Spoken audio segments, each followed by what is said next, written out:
Arrêtez de chercher dans la section des viandes. La protéine la plus efficace au monde n'est pas emballée dans du plastique. Elle ne provient pas d'une vache et ne nécessite certainement pas des hectares de pâturage ou des aliments coûteux. En fait, en ce moment, au milieu de l'hiver, alors que le bétail gèle et que les potagers sont ensevelis sous la neige, cet organisme attend de croître dans votre cuisine. Il se nourrit de quelque chose que vous jetez chaque matin, le marc de café. Pensez à l'absurdité de la nourriture moderne. Pour obtenir un demi-kilo de bœuf, il faut 7500 litres d'eau, 5,5 kg de céréales et 18 mois d'attente. Pour obtenir un demi-kilo de cette viande d'hiver, il suffit d'un seau de déchets, d'un peu d'eau et de 7 jours. Elle a une texture qui s'effrite comme du porc cuit lentement, zéro cholestérol et contient des composés naturels qui nettoient en fait vos artères au lieu de les obstruer. L'histoire l'appelle le steak du pauvre. Je l'appelle le kit de survie pour l'homme intelligent. Mais avant de commencer à remplir des seaux dans votre cuisine, vous devez comprendre une question sérieuse. Ce n'est pas qu'un simple légume, c'est un système biologique agressif. En hiver, lorsque vos fenêtres sont hermétiquement fermées pour retenir la chaleur, cette agression peut se retourner contre vous. Si vous le laissez pousser ne serait-ce que 24 heures de trop, il libérera une tempête silencieuse et invisible de particules dans l'air.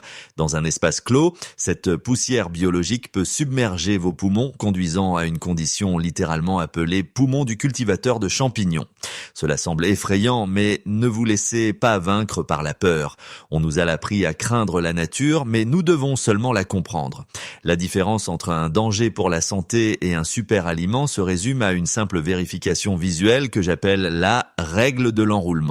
C'est ainsi que vous apprendrez exactement comment reconnaître le bon moment pour la récolte, comment garder votre air pur et comment transformer vos déchets de caféine du matin et il y a une source inépuisable de protéines d'hiver. Il est temps de faire connaissance avec le pleurote en huître. Commençons par détruire un mythe. On vous a fait croire que la viande est la seule véritable source de force, que tout le reste n'est qu'un supplément. Mais regardons la biologie. Lorsque vous mangez un steak, vous mangez le résultat d'un processus terriblement inefficace. Une vache est une machine biologique qui gaspille 90% de ce qu'elle mange juste pour survivre, se tenir au chaud, marcher, meugler. Seulement environ 10% de l'énergie qu'elle consomme se transforme en viande dans votre assiette. D'un point de vue de survie, c'est un mauvais investissement. Maintenant, regardez le pleurote en huître, Pleurotus ostreatus. Ce n'est pas une plante, il n'utilise pas la photosynthèse. Les généticiens nous disent que les champignons sont en fait plus proches des animaux que des légumes. Tout comme nous, ils respirent de l'oxygène et expirent du dioxyde de carbone. Comme les crevettes et les homards, leurs parois cellulaires sont faites de chitine. Vous ne mangez pas un légume, vous mangez une forme de vie qui se trouve à la frontière du règne animal et son efficacité est terriblement parfaite. Dans le monde des champignons, il existe une métrique appelée efficacité biologique. Si vous nourrissez un pleurote en huître avec un demi-kilo de paille sèche ou de marc de café, il peut produire un demi-kilo de champignons frais. C'est un taux de conversion de 100%. Certains cultivateurs expérimentés atteignent même 200%. C'est de l'alchimie biologique qui transforme les déchets en nourriture sans perdre une seule once de masse. Et qu'en est-il de la qualité ? La viande fournit des protéines, oui, mais elle est emballée dans des graisses saturées et du cholestérol. Les pleurotes en huître fournissent un profil protéique complet, mais ils ont aussi une arme secrète. La lovastatine, c'est un composé naturel qui est utilisé dans les médicaments sur ordonnance pour abaisser le cholestérol. Ainsi, alors qu'un hamburger obstrue votre système, cette viande de champignon le nettoie activement. Mais si c'est l'aliment idéal, rapide, gratuit et médicinal, pourquoi nos ancêtres ne l'ont-ils pas cultivé partout ? Pourquoi n'est-il pas dans tous les manuels d'histoire ? Parce que pendant des siècles, ils l'ont craint. Et il faut l'admettre, ils avaient raison de le faire. La plupart des cultures sont des plantes capricieuses. Les tomates ont besoin du plein soleil, les poivrons ont besoin de chaleur, la laitue a besoin de douce brise. Lorsque la première gelée arrive, elle meurt toute.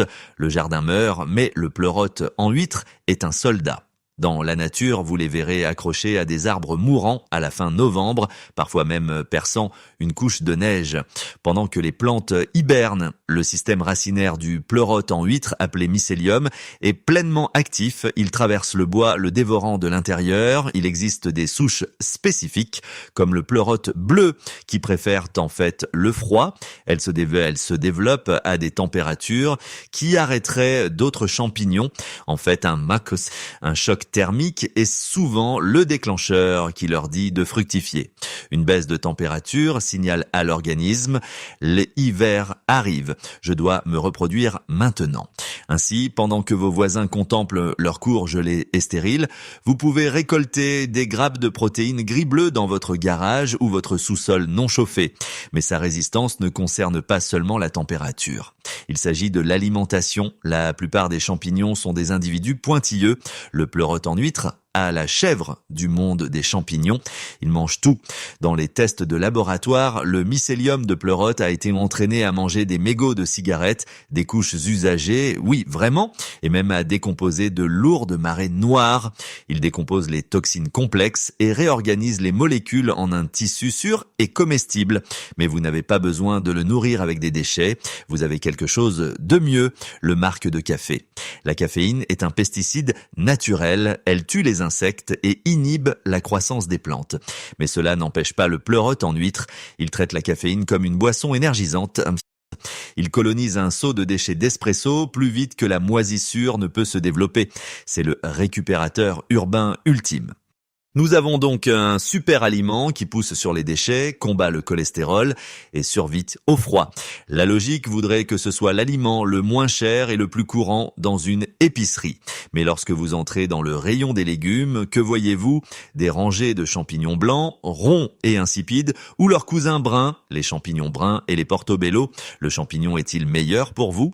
Non, il contient moins de protéines et moins de bêta-glucane que le pleurote. Est-il plus facile à cultiver? Non, les champignons nécessitent du fumier composté et des conditions extrêmement spécifiques. La raison pour laquelle vous les voyez partout est purement logistique. Le champignon est un roc. Vous pouvez le jeter dans une caisse, le secouer dans un camion sur des milliers de kilomètres, le laisser sur une étagère pendant une semaine et il aura toujours la même apparence. Il est conçu pour la chaîne d'approvisionnement, pas pour votre santé. Le pleurote est délicat, sa durée de conservation est d'environ 48 à 72 heures. Après cela, il commence à se flétrir et à perdre de sa texture. Il ne peut pas survivre au système alimentaire industriel. Il refuse d'être une marchandise. Les supermarchés détestent les produits périssables. La détérioration ronge leurs marges. Ils ont donc décidé de vous vendre des champignons en carton, car c'est rentable, et ils ont laissé de côté le steak de champignons. Ils vous ont appris à penser que les champignons ne sont qu'un ajout caoutchouteux à la pizza. Ils ne veulent pas que vous sachiez que la vraie chose, une puissance médicinale charnue et riche en protéines, peut être cultivée gratuitement à la maison en contournant complètement leur caisse enregistreuse. Mais il y a un hic. Puisque vous contournez le système, vous contournez également les contrôles de sécurité. Lorsque vous introduisez un moteur biologique aussi puissant dans votre maison, vous devenez agriculteur. Et la culture en intérieur a ses règles. Vous vous souvenez de la tempête de spores contre laquelle je vous ai mis en garde? Maintenant, je vais vous montrer comment installer votre ferme à café domestique sans transformer vos poumons en filtres. Vous n'avez pas besoin d'un laboratoire. Vous avez besoin d'un seau, de mycélium et d'un principe. Première étape, carburant stérilisé naturellement. La culture de champignons nécessite généralement un autocuiseur pour stériliser le substrat. Mais si vous buvez du café, c'est plus facile. Lorsque vous préparez du café, l'eau bouillante pasteurise votre marc. Principe: utilisez du marc frais dans les 24 heures suivant l'infusion. Si vous le laissez reposer pendant quelques jours, la moisissure s'y installera en premier. Si vous ne buvez pas assez de café, demandez à votre café local. Ils jettent des tonnes de cette hortense, or noir, ça chaque jour et seront heureux de vous le donner gratuitement.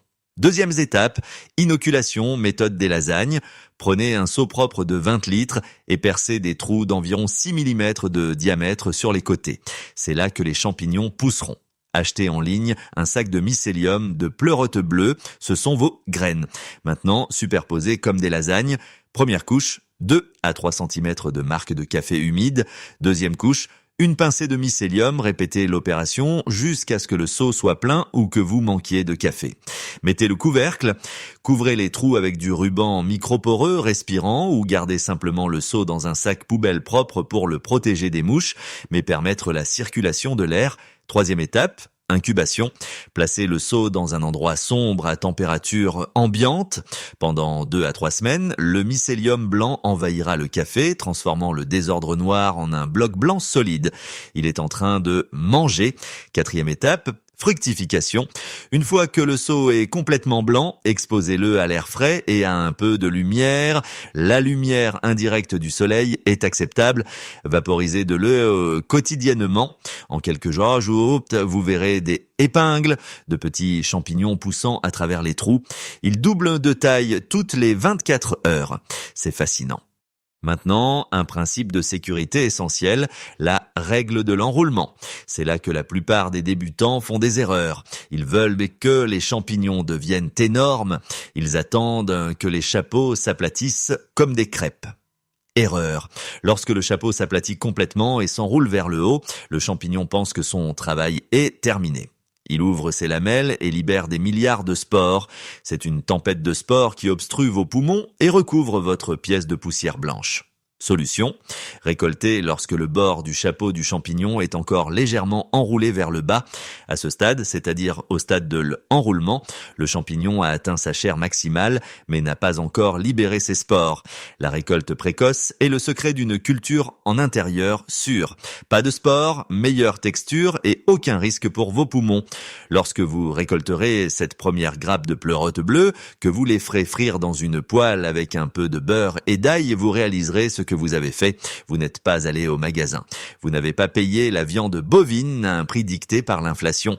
Vous avez pris un produit résiduel, quelque chose que la société appelle des déchets, et vous l'avez transformé en nourriture vitale. C'est le moyen de survie ultime. Pendant que d'autres se battent pour le dernier steak dans le rayon des surgelés, vous cultivez tranquillement un festin renouvelable dans un coin de votre cuisine. N'ayez pas peur des champignons, respectez-les, apprenez la règle de l'enroulement et n'achetez plus jamais leurs champignons de Paris insipides. La viande gratuite est réelle et attend votre prochaine tasse de café.